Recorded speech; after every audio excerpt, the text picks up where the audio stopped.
Yes, the floor is open. Do we have any questions? The floor is open.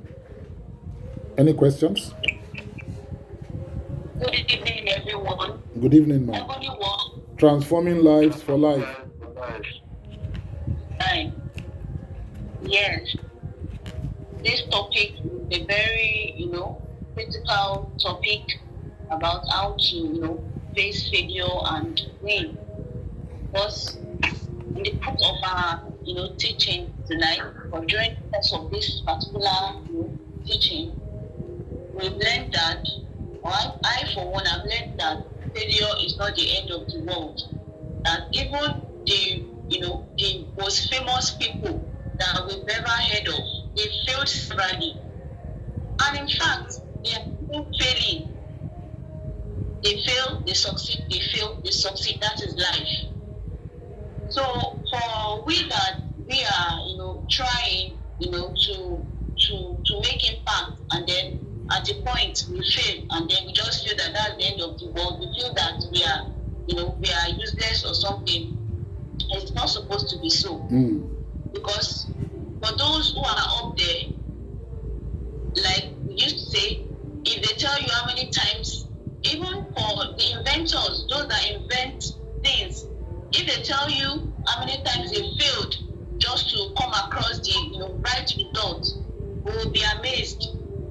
But the thing about we humans is that when we are just coming up trying to make one of things out of our life, if on the first attempt to try and we fail, we just see that no, this one is too much. We just fall back, and then we just try to settle down for lesser things, or try to manage our losses, or how will I put it.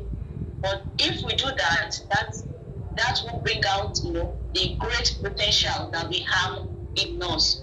So I think this teaching is more like an encouragement to also boost our morale, that yes, we can fail, but after failure, what next? We need to succeed. And when we succeed, success is not final.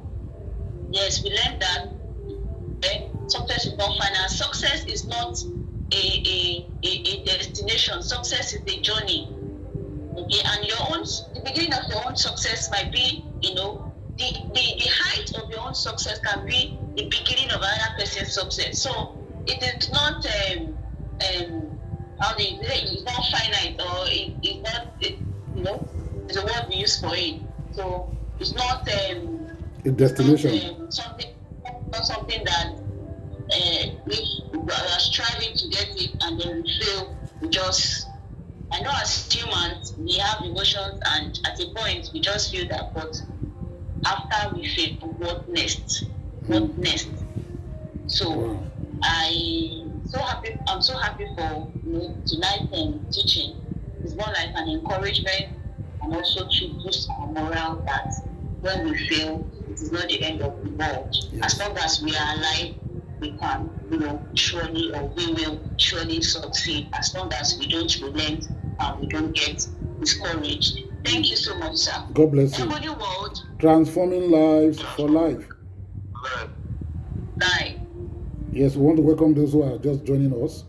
So we'll continue with our examples. There is a Sir James Dyson, the one who invented the vacuum cleaner. He created 5,126 prototypes and failed over a period of 15 years. 5,126 prototypes of the vacuum cleaner and failed.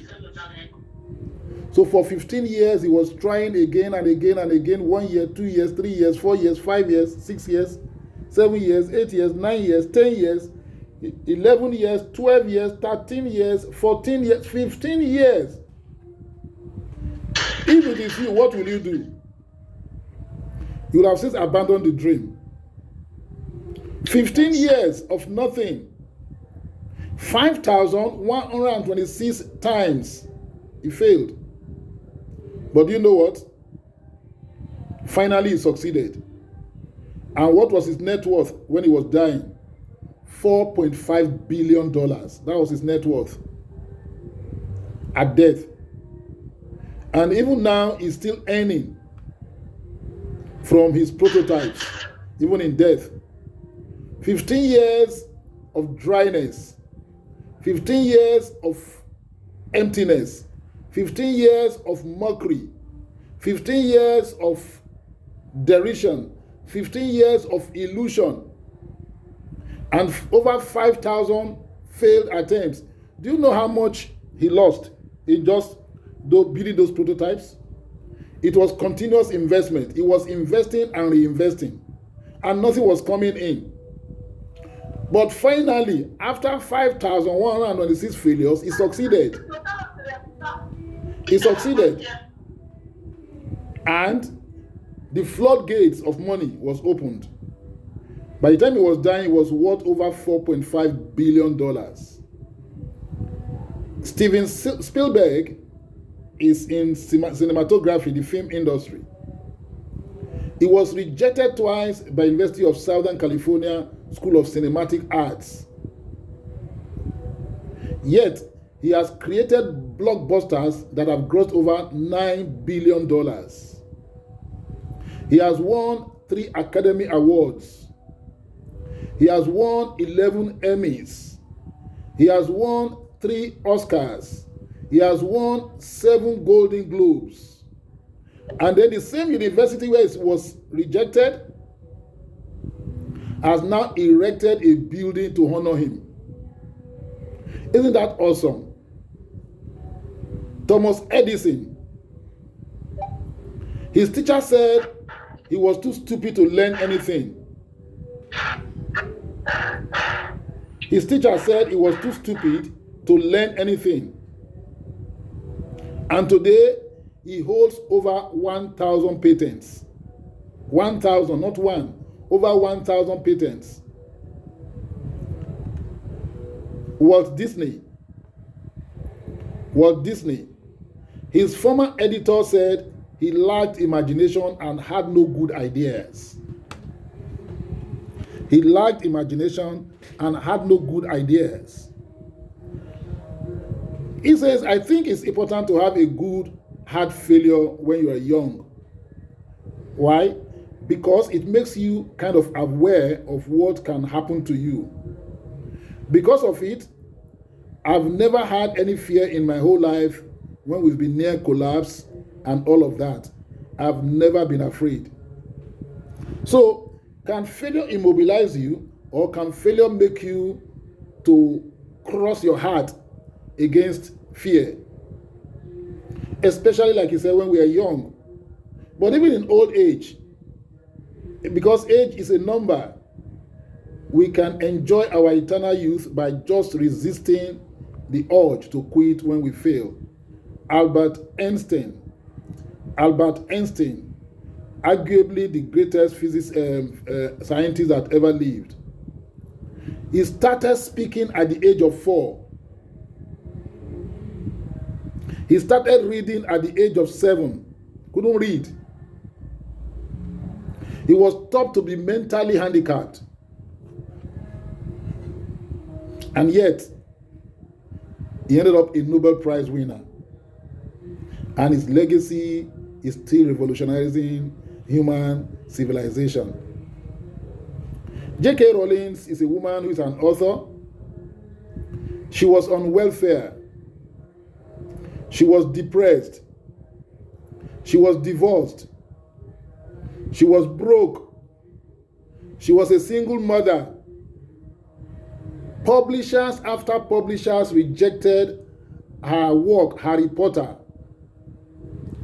But today, she's one of the richest women in the world. And this is what she had to say. I had failed on an epic scale. An exceptionally short-lived marriage had imploded. And I was jobless, a lone parent, and as poor as it is possible to be in modern Britain without being homeless. The fear that my parents had for me and that I had for myself had both come to pass. And by every usual standard, I was the biggest failure that I knew. But we all know about Harry Potter today. It is still selling. We've talked about Abraham Lincoln. He was so bad that Abraham Lincoln went to war as a captain in the army. When he was returning from the army, he was a private. Did you hear that? He was a commissioned officer when he went to war. But on his return from war, he was a private. He has been stripped of everything. He said, "My great concern is not whether you have failed, but whether you are content with your failure." And I wholeheartedly subscribe to that statement. It's not whether you have failed. Many people fail, we fail. But the challenge is whether you are content with failure. Jerry Seinfeld, a stand-up comedian, was froze and was booed off stage on his first show. Stage fright. So he failed woefully. But he went on to become one of the most successful comedians in history. Or is it Theodore Geisel? His first book was rejected by 27 publishers. 1, 2, 3, 4, 5, 6, 7, 8, 9, 10. 27 publishers rejected his first book.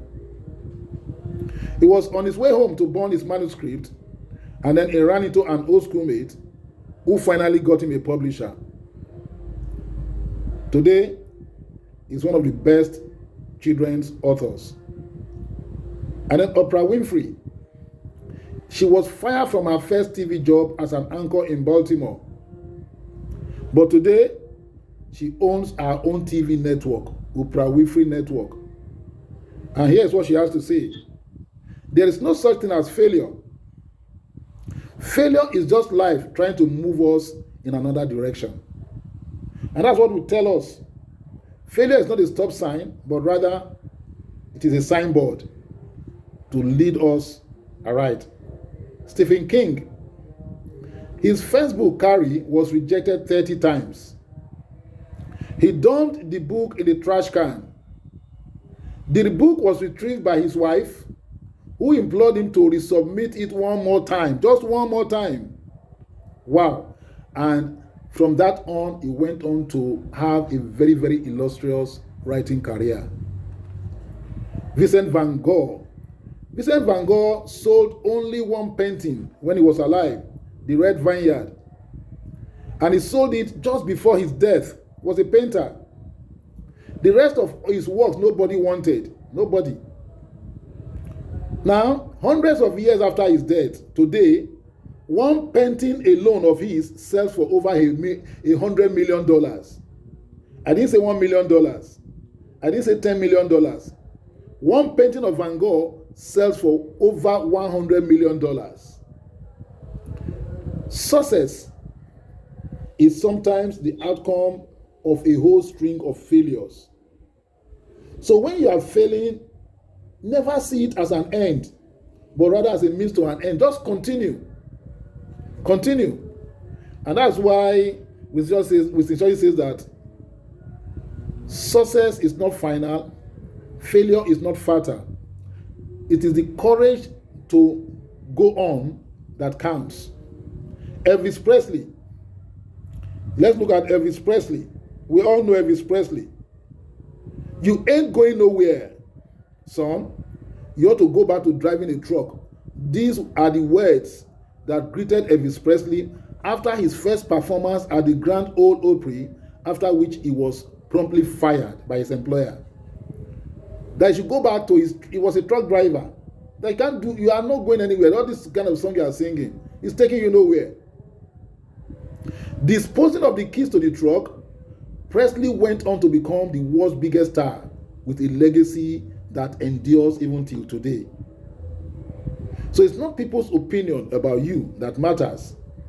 It is your own opinion about yourself. And we have looked at Michael Jordan before. In high school, he was cut off from his basketball team by his coach because he was very, very bad. 6 championships and 5 MVPs later, Jordan became arguably the greatest basketballer of all time. So what will it be? Charles Darwin, the author of evolution theory, he was considered an average student. As a matter of fact, he abandoned his career in medicine and then he decided to study nature. And this led to the origin of species theory of evolution. And that has altered biological science forever. Steve Jobs, we all know him. Apple, iPhone, iPad. Apple started off with 2 men in a garage, Steve Jobs and his friend. Later, Steve Jobs was fired from the company that he founded. He was fired. After some years in the wilderness, he was re-employed again. Okay? He was brought back into Apple. And then the rest, they say, is history. This is what he has to say. I didn't see it then. But it turned out that getting fired from Apple was the best thing that could have ever happened to me. So imagine, even me today, getting fired from Ebony World. That's how he felt. You know, what else is left? But now he's saying that that firing was the best thing that ever happened to him. Stephen Hawking lived from 1942 to 2018. And we all know that he suffered from autism, or what we might call an imbecile today. And as he grew older, it just got worse. He made BA first class in physics at age 20. Then at the age of 21, he had this early onset of motor neuron disease, which later crippled him. But at the age of 25, he had a PhD in applied maths. Then he suffered loss of speech and muscles. He became a theoretical physicist, cosmologist, and author. He's the New York bestseller for 232 weeks, almost 1 whole year. His theory of singularity for the universe, he originated it, and then he combined Einstein's theory of relativity with the quantum mechanics to explain the phenomenon of black holes. He postulated the Hawking's radiation of black holes. And the black hole theorem is attributed to him today, and 6 other theorems still being researched. He became a professor and director of research for the Center for Theoretical Cosmology at University of Cambridge, even with his deformity. Is it Bill Gates? All of us know Bill Gates today as a billionaire and the founder of Microsoft. But his first company, Traf-O Data, was a total failure. Nobody remembers that. Traf-O Data was his first company. It collapsed. And this is what he has to say. It's fine to celebrate success, but it is more important to heed the lessons of failure. So will you learn from your failures? Jack Ma, we all know Jack Ma. He's a Chinese billionaire now. He was forced to change school at 13 because he was involved in too many fights. He was a street boy. In 1982, he failed college entrance. He was rejected for waiter in a hotel. Why? Because he was too short and he was too thin. In 1983, he failed college entrance again. He rode 27 miles daily for 9 years to be a tour guide for tourists. For 27 miles daily for 9 years. In 1984, he scored 89 points in maths, but 5 points short of requirement and settled for English major. So he had to just go and study English, not because that was his love. His love was mathematics, but he failed again and again and again. Now, he now went to study English and he graduated top 5. He applied after graduation for 31 different jobs and he was rejected. Do you know what it means to be rejected 31 times? At 24, he applied for a job at KFC in his town.